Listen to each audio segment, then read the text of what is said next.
those pore size, and larger would be screened off.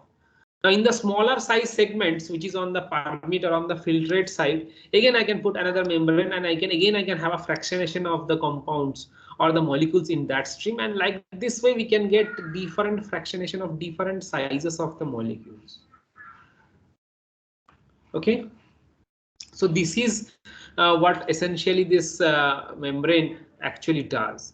Now depending on its mode of operation, its pore size, kind of streams that you are handling, and depending on other physical operating state of the filtration, these membrane separations could be categorized into various classes, right? So these common types, micro, ultra, reverse osmosis, which we are quite conversant in hearing, particularly in the now in the today's era of these water purifiers. These are mostly, I mean, categorized based on the size, solute size, which can be screened, right? So this is what we call molecular sieving mechanism. There could be other processes, like for example gas separation. You can also achieve separation of different gaseous molecules, even though they are not very distinctly different in size, right? For example, nitrogen and oxygen, the molecular weight difference is not too high, isn't it? But still it is possible to separate gaseous molecules also using membranes. Of course, the mechanism is not by molecular sieving in that case. Okay, there is also the possibility of having paraevaporation systems, membrane based distillation. Then you can also have electric field assisted separation process. So in all of these cases, like apart from what I call this micro and ultra filtration, the chemical potential which drives the separation through the membrane may not be always the difference in the partial pressures or the concentrations. It could be difference in the temperature, it could be difference or the presence of an external electric field also. There could be several such possibilities. The most common types are, of course, the having difference in the pressure or difference in the concentration, right? So a very common example of a process, a membrane process, where the driving force is actually the difference in the concentration, is what we called hemodialysis. So this, many of you must have heard that in the case of renal failure, the body or the kidneys in our body cannot function properly, and we cannot have the proper separation or removal of the toxins, mostly the urea and the creatinine. So in that case, we take a help of the dialyzer. A dialyzer is a separate standalone unit where the blood flows through and the urea and the creatinines are separated out. Now in this dialyzer unit, of course, we'll talk details on that. The driving force of the separation of these urea molecules and the creatinine molecules is concentration, and it's never pressure difference. Okay. Whereas in the case of micro, ultra, or reverse osmosis, it is mostly the pressure difference which dominates the driving force. Membrane distillation is another example where we typically have this sort of temperature difference as the driving force. Electric field is something which generally has to be introduced externally. So and that is in most cases used as a additional effect on the separation to improve its selectivity as well as permeation rate.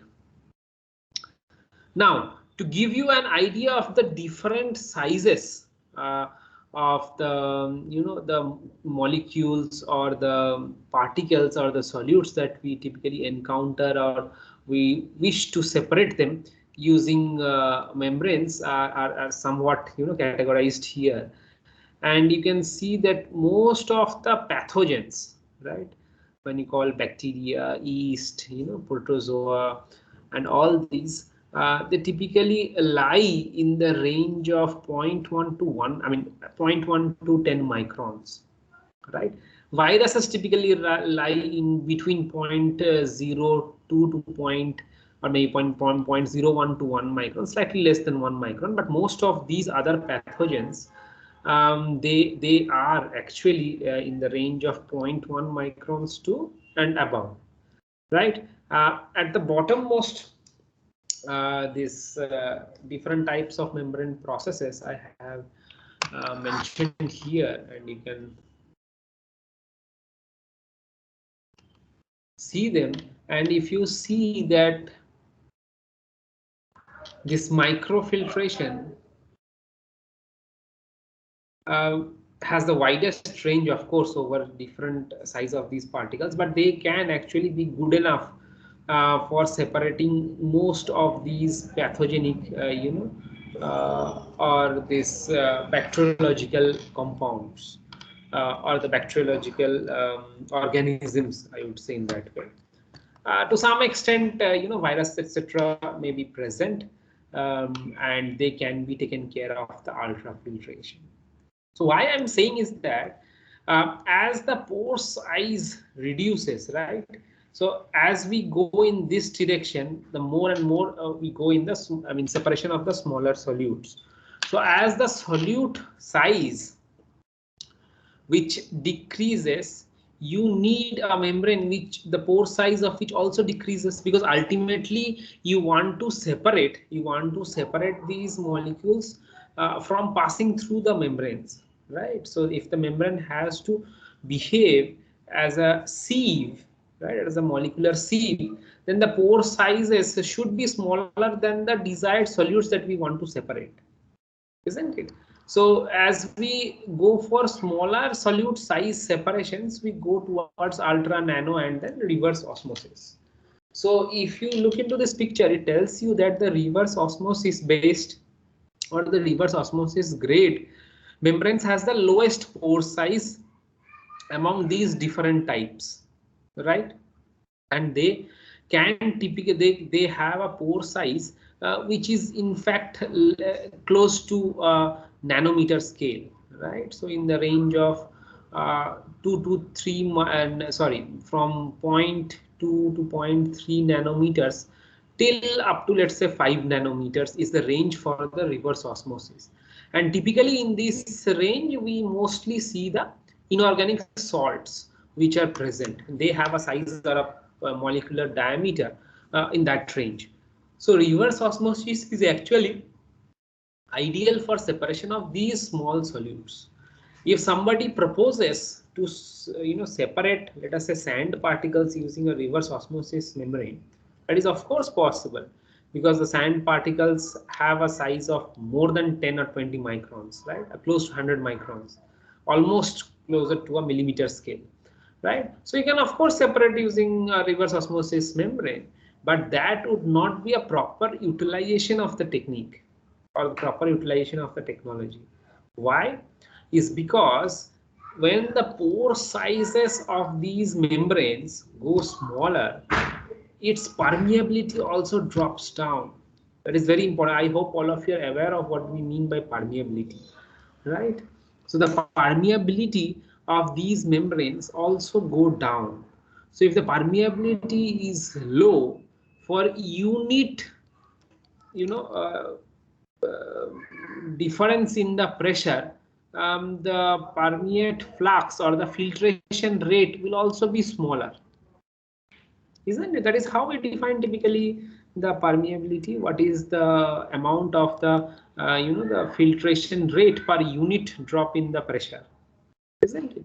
So I would need what I would need is a higher driving force or a higher driving pressure for a low permeability membrane, isn't it? So typically and there is also one more thing I will talk about, is that the effect of the osmotic pressure too. So typically, to have a reasonable output, which is the filtration rate in a reverse osmosis membrane, would require much higher pressure, operating pressure, compared to a microfiltration unit, or a particle filtration unit is nothing but what you typically do in your high schools using the filter papers, right? The Wattman filter papers are typically for particle separation, and there even by hydrostatic head or the gravitational force is enough to achieve that separation, right? Because they are quite porous, and permeability of these filter papers are very high, isn't it? That's the reason why with simple hydrostatic head it is sufficient to have the filtration. But it is not true for reverse osmosis process, right? Why? Is because the pressure difference need to be quite high in this process, as the the pore size is smaller, and as a consequence the permeability is also very small. So you need a very high drop, a very high operating pressure. Right. So now the question comes that to maintain a high operating pressure, it costs energy, right? And therefore, you will spend more energy in a reverse osmosis membrane compared to a micro or a particle filtration unit, because they are in the reverse RO case the pressure requirement is more, right? So if you try to separate very large molecules using RO, you will be ending up using a lot of energy to maintain that pressure, which could have been otherwise be done at a more open membrane or large pore size membrane, more permeable membranes, and that could have costed you less energy, right? So choice of the membranes is very crucial. As an engineer, choice of the membrane is very crucial, depending on the kind of solutes that we want to separate, right? It's not like one size which fits all, right? So of course RO will separate everything, but it will cost you more energy than what it is needed for. So unless you need to separate the salts, you perhaps do not need these RO membranes, and the cost of high energy to maintain this high pressure is not at all needed, right? So RO is possibly not the best choice for all cases. So in most pharmaceutical industries where we typically deal with pharmaceutical compounds or these these sort of polymers or these drug molecules, they are typically in the range of more than 20, 30 or 50 nanometers, and in that range it is very good to have this ultra or maybe the nanofiltration. And as I've already told you, for separation of these bacteriological contaminants, organisms, microfiltration suits the best, right? Okay, another important point I must highlight here, and this is very important for you to acknowledge the fact that is again related to the RO membranes.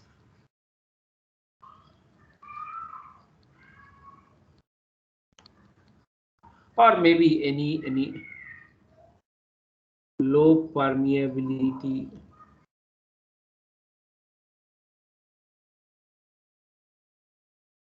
membranes. What is the thing? So typically the filtration flux, let us say I call it VF. This is proportional to this minus of grad P. So this is the pressure, or let us say this is the pressure difference across the membrane, right? And to have this proportionality constant, we typically multiply with the value of the permeability, and we are quite used to this notation, minus K by mu grad P, right? Where we say this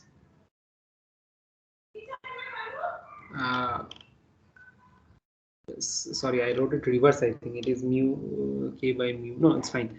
Okay, so this typically this K is the permeability of the porous medium, right?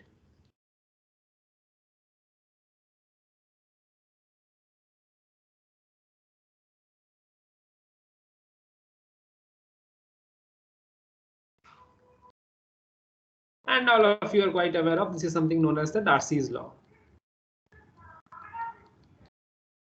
There is one catch. What is this catch? So this delta P, whatever we wrote here, it's essentially not the pressure difference. It's the what I would say, it's the net driving force, right? So the correct expression or the correct idea is that it is the net difference in the driving force.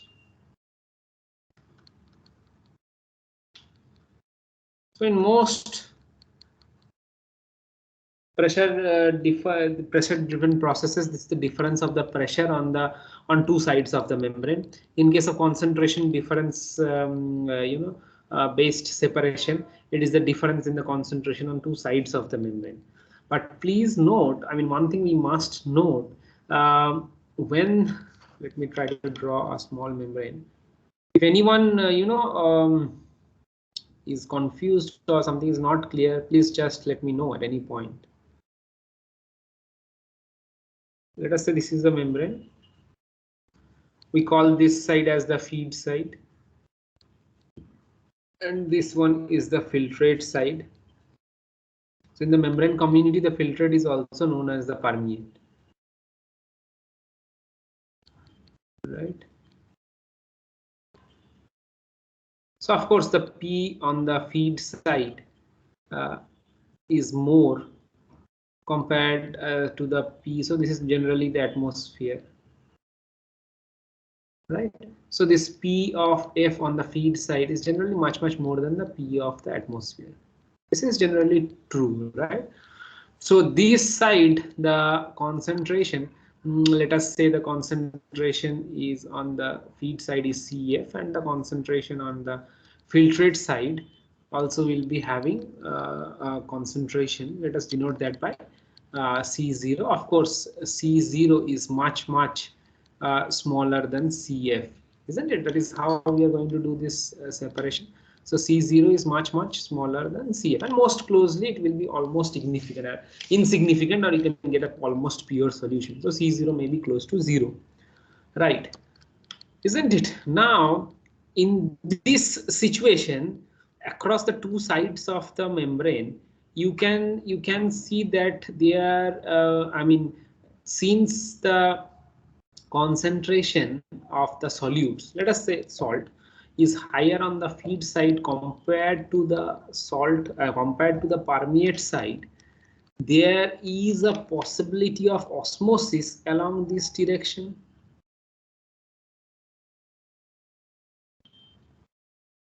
Isn't it? Osmosis happens from a low concentration zones to a high concentration zone, where we mean by the concentration is the concentration of the solute, isn't it? But here, due to the application of the pressure, we are forcing it, I mean, we are forcing the solution to be filtered against the osmosis, gradient, or against the osmotic gradient, right? Because of the application of the pressure. So this is the pressure driven transport. And that is how the name came of reverse osmosis, because here we are having, permeation against the osmotic direction, right?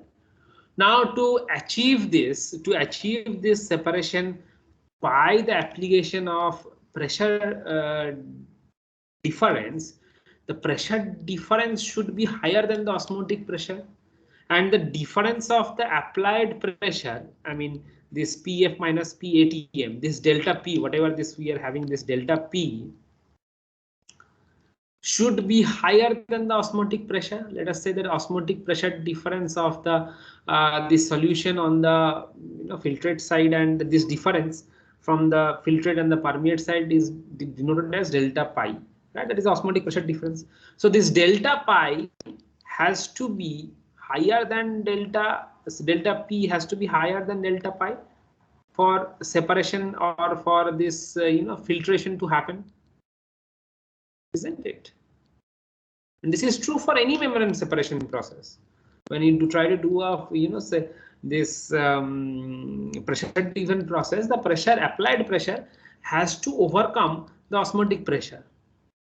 Right. Now you can ask me why this is, then why don't we call all pressure driven membrane process reverse osmosis? I will tell you in a minute why it is so, and why it is only applicable for RO based systems and systems dealing with low molecular weights.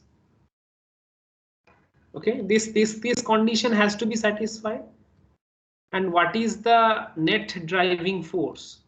This net driving force that we are talking about, that actually drives the molecule, is the difference of these two. isn't it? So when we write here this VF or the transport rate, it is essentially, I mean, this grad P minus grad pi. Or you can also write delta P. So I'm interchanging grad and delta P, assuming just to take the difference between across these two, right? So you can also write this as delta P minus delta pi. Difference of the net difference of the pressure or the osmotic pressure across the two sides of the membrane instead of considering their gradients. Okay, so this is the driving force that actually plays a role in this separation. Right? Now, just to give you a small idea, this seawater has osmotic pressure. So this may be called this of F, has an osmotic pressure of around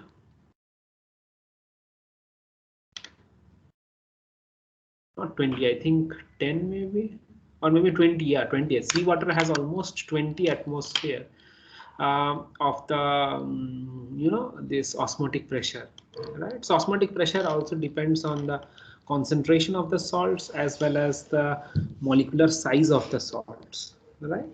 So typically for seawater, this whatever the concentration is, the osmotic pressure is around 15 to 20 atmosphere. I mean, you can, it is open fact, right? I am not making it up. So to separate the salts from seawater, isn't it, or to have a purified water from seawater, what we call as desalination, right? Purification, or to produce fresh water from seawater, you need to apply a pressure higher than 20 atmosphere, isn't it? That is how it should be, it should work in this case. Let us say we have a reverse osmosis membrane where the molecular size, where the pore size is lower than the size of the, lower than the size of the sodium chloride molecules, right? That is okay. And as a result, the membranes are very low permeable. But to have this separation, the applied pressure has to overcome the osmotic pressure, right? Why I'm saying the seawater has this osmotic pressure of 20 atmosphere, so that will be mostly on the feed side. On the permeate side, if you consider that there is no salt present in the on the permeate side, so it will be close to zero. So delta pi, the osmotic pressure difference, will be close to at 20 atmosphere, right? So the applied pressure has to be more than this 20 atmosphere, then only the separation will work, isn't it? So if we apply 25 or 30 atmosphere, then the net driving force is 10 atmosphere, right? Isn't it? That is how it should work.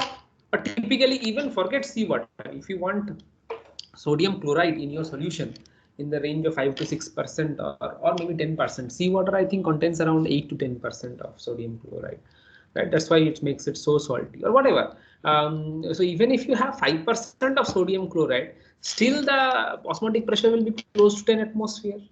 At least to some extent, it is not linearly varying. It does not vary linearly with the concentration, but it varies with the concentration, right? So even for 5%, will have a significant, osmotic pressure, not less than 7 to 8 atmosphere, if not 10 atmosphere.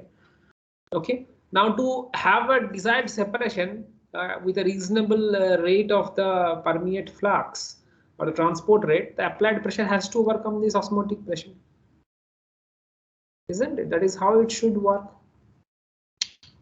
Now, please understand that the system which can handle this much amount of pressure, right? This, if we apply a pressure higher than the osmotic pressure, and since the osmotic pressure of salt solution is quite high, if you apply a pressure higher than this amount, isn't it? Then the system where the membrane is placed and all casings and all fittings, etc., has to withstand this pressure, isn't it? This applied pressure of 25 or 30 atmosphere. It will not. So the system will not hold only the net difference in the pressure. It has to hold the entire applied pressure, right? The pump has to also apply the same the amount of pressure which is needed for the filtration. That is not the net driving force. It has to apply. The pump has to apply a similar amount of pressure, isn't it, to achieve this separation? Now, please realize now that a pump which can deliver 20, 25 or 30 atmosphere pressure will be really of high capacity, right? And why I'm stressing on this fact is because you will see in advertisements, and I don't know why it is being done. Everywhere you will find that RO systems are used in household water purifiers. And if you look carefully on the pump of these units, they are not capable of transferring or producing this much amount of pressure. If you really want to remove sodium chloride or salts similar to sodium chloride, I'm not talking about TDS, please get this very clear. TDS is like a total dissolved salt, right? So that could be anything. That salt could be of anything, not necessarily of sodium chloride, right? It could be some other molecules also, but typically for salts like sodium chloride, calcium chloride, magnesium chlorides, right, which creates this hardness in the water, these salts can be removed by RO membranes, which is correct. But to operate a RO membrane, right, to operate a RO, you have to give a pressure higher than the osmotic pressure of the salt solutions. Now you can argue that typically in the waters that is fed to the water purifiers are mostly of municipal grades or underground waters where the salt concentration is not too high. So that is one argument. But typically, please note that even for 1 to 2% of salts present in the water, which may be of course very high, I understand, right? These, I mean, you need a higher pressure to operate this system, right? So, and these high pressure equipments, high pressure casing, high pressure pipelining, high pressure pumps are not possible in the household units, right? So 20 atmosphere is almost like 300 psi, right? Pounds per square inch. You really have to see equipments, that can handle this kind of pressures. And all of you have already done your, this kind of what do you call the mechanical design classes, where you have studied that what should be the cell thickness and these material types and properties, and to withstand this amount of pressures, these typical plastic casings and plastic pipelinings doesn't work. And also a very low grade low power pump, we cannot deliver this much amount of pressure. You have to really look into the pumps. All of you have already studied mechanical operation, so you know what kind of pumps deliver this amount of pressure, right? So what I want you to make a point or to understand is that these RO membranes which are typically present, or claimed to be present in the household purifiers, they are typically not of, either they are not of RO grade, and you are not doing a reverse osmosis filtration at all, or they are actually of a very large pore sized and they are rebranded as a RO membrane. Okay, so please get this.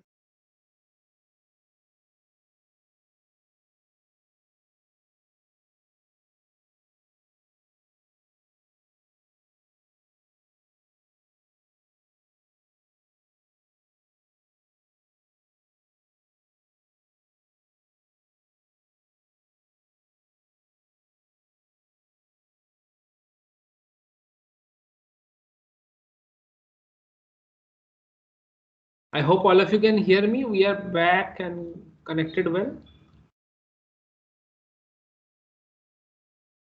Guys, Yes, can sir. you hear me? Because for a Yes, sir. second I felt the network gone off.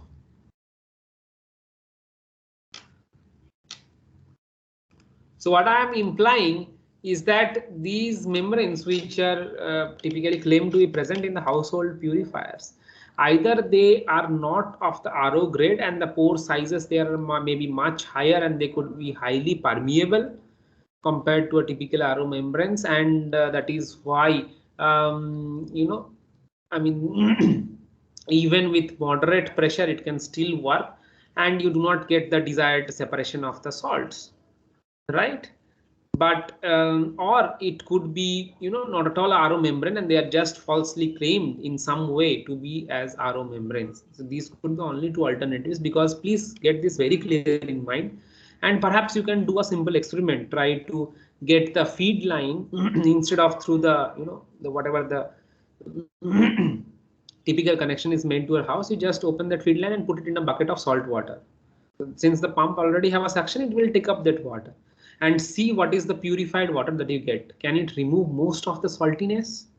If it's not, then you will immediately understand that this is not a RO grade membrane.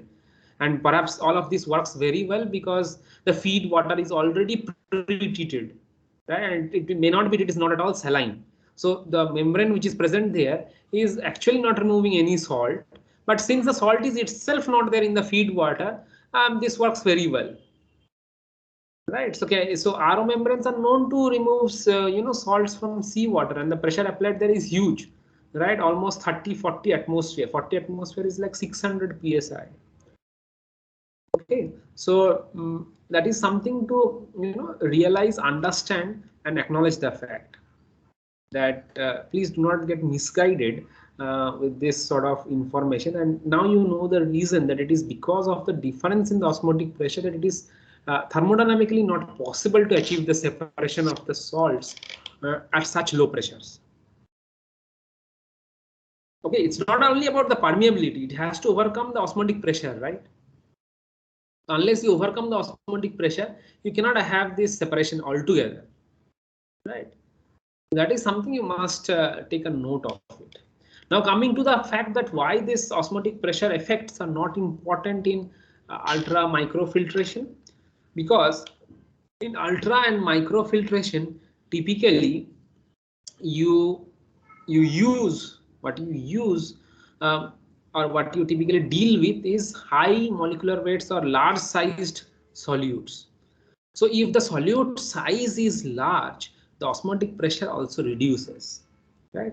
The osmotic pressure is inversely proportional to the molecular size. Both osmotic pressure as well as diffusivity is inversely proportional to the molecular size or the solute size. Larger is the solute size, larger is the particle size, osmotic pressure is low as well as diffusivity of low. Now, please do not interrelate diffusivity and osmotic pressures, but at least both of these properties are inversely related to the particle size. So now when you deal with micro and ultrafiltration systems where it typically handles larger particle size or solute particles, the osmotic pressure is very low compared to the applied pressure. So maybe that can be that is something to be insignificantly, it can be ignored, right? So of course, yes, when you try to separate, as I said, when you try to, let us say I want to separate a bacterial cell using a RO membrane, there the osmotic pressure doesn't even come in the picture, because the osmotic pressure of a bacterial cells are almost 1 to 2 microns in size, right? And the osmotic pressure is very low. So even with minimum pressure, it can be filtered out or it can be separated out using RO grade membrane. But as I said before, RO membranes are not for these large solute particles, for that, because you waste a lot of energy. It's a low permeable membrane, so so the permeability will be very low. So you need a reasonable pressure apart from the osmotic effect. So normally for that case, you use a ultrafiltration or a microfiltration grade membrane, but the permeability is high. So with low pressure, you can get a moderate amount of the filtrate rate. Now, when it comes to the salt, right, the salts have a high osmotic pressure. So the net driving force to achieve a net positive driving force, the applied pressure has to be higher than the osmotic pressure. Okay, there is no way escaping this route. And then comes the permeability issue and all.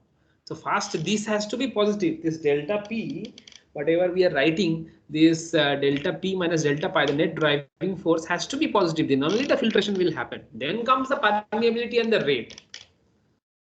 Okay, so possibly this is where this purifiers that you see here, the RO membranes are used to separate, this even though you have a pre-filter which is mostly of microfiltration grade to remove these larger solid particles, But whatever this solid RO membrane is doing is mostly to remove the solid particles larger than the salt molecules. And the thing that you typically see is the variation in the total dissolved solids, right? The total dissolved solids could be anything, right? That could be anything. It did not to be only salt. It could be of any particles. Larger particles, of course, will get separated out and the total TDS value will reduce. But that does not reflect the change in the concentration of the salt. The salt concentration may be same in both cases, right? But it's not so easy to check the salt concentration at such low levels, right? I mean, the TDS meter is handy to give you a dissolved solid count at the level of the dissolved solids, but so measuring salt concentration is not so easy, right? So we may not be able to spot the difference actually in the salt, and TDS could be due to anything, as I said before. So this is just to highlight that why this osmotic pressure plays such an important role when we talk about low permeability separation processes or using separation of low molecular weight solutes. Anyone have any question or confusion on this point?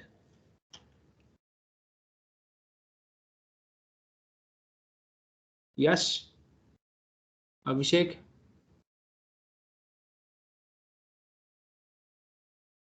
No, sir.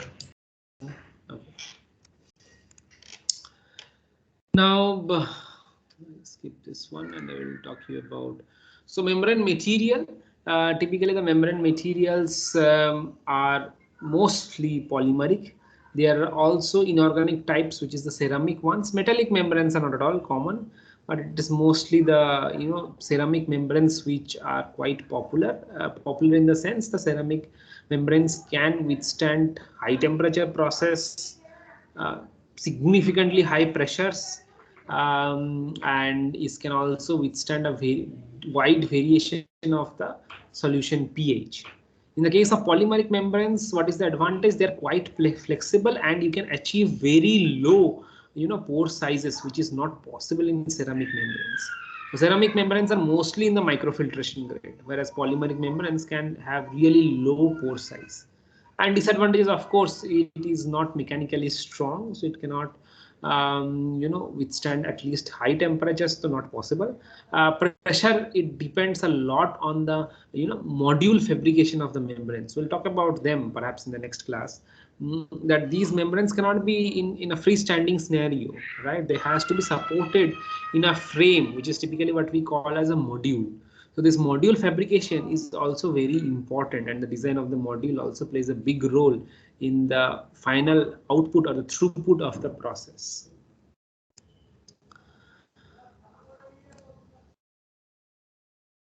I'll not go too much details about the material, such how this with this I will end today's class. That's how the membranes are actually prepared. At least the polymeric ones. I'm not going to talk too much on the ceramic ones because they're slightly more complicated at this stage. For the polymeric ones, they are actually produced by a phase inversion process.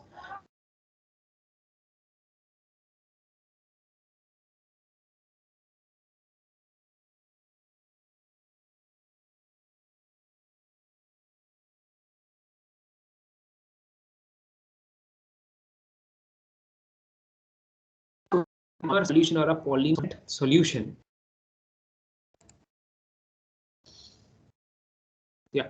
So you prepare a polymer solvent mixture. So polymers generally dissolved in organic solvents, and then you try to create a film, right, over a plate or over a surface. You create a film or a freestanding film also, and then place it in an anti-solvent.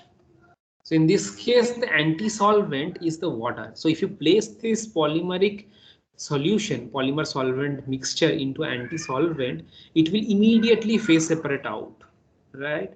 And the solvent will get demixed from the polymer solvent mixture and will go mix with the water, and as a result the membrane, the polymers will phase separate out and it will form a porous structure, right? Why this porous structure is formed? It is because there are a lot of factors which plays a role. First is the instant demixing of the solvent from the polymeric phase to the water phase. There is also diffusion diffusion of the water molecules into the membrane systems. There is also Brownian motion of the polymeric molecules or reorganization of the polymeric molecules during this phase inversion process. And that is how the pore sizes are created, right? It is not created by some mechanical means. Okay, now depending on the nature of the polymer, nature of the solvent, these pore sizes could be large, could be small, and accordingly you get different grades of the membrane. And there is a big research on the chemistry side, that how to get more precise pore sizes, defined pore sizes by varying the polymer chemistry. Okay, so this is what you get from the phase inversion process. So of course, as you understand, the phase inverses process follows a thermodynamics route. And if I try to plot this process in a typically in a what you call this triangular graph, and at the three apex you get a polymer rich phase, you get a solvent rich phase, and you get a non-solvent or the water rich phase. So initially the mixture is at this point A, which is on the leftmost side, where it contains only the polymer and the solvent, and slowly it passes towards the point of D, where it's only polymer and the non-solvent or the anti-solvent rich phase, right? And through this phase there is a particular point where it crosses this what do you call this binodal curve, right? Where it crosses the binodal curve, the polymer actually separates out, and that is where the location of the phase separation takes place, right? So to tune this point B, where the intersection of the spinodal curve is actually quite important, and it tells you that at what level of the concentration these phase separations will be achieved, and how slow or how fast this phase separation will be achieved. And beyond point C, slowly the polymer starts to solidify, right? So it's a movement from the polymer rich solid to the polymer lean liquid phase, right? And this intersection point with the binodal curve is very, very crucial. Okay, so with this I will end today's class, and next we will meet again on this Friday, and we'll talk more about this membranes and modules. So anyone has any questions?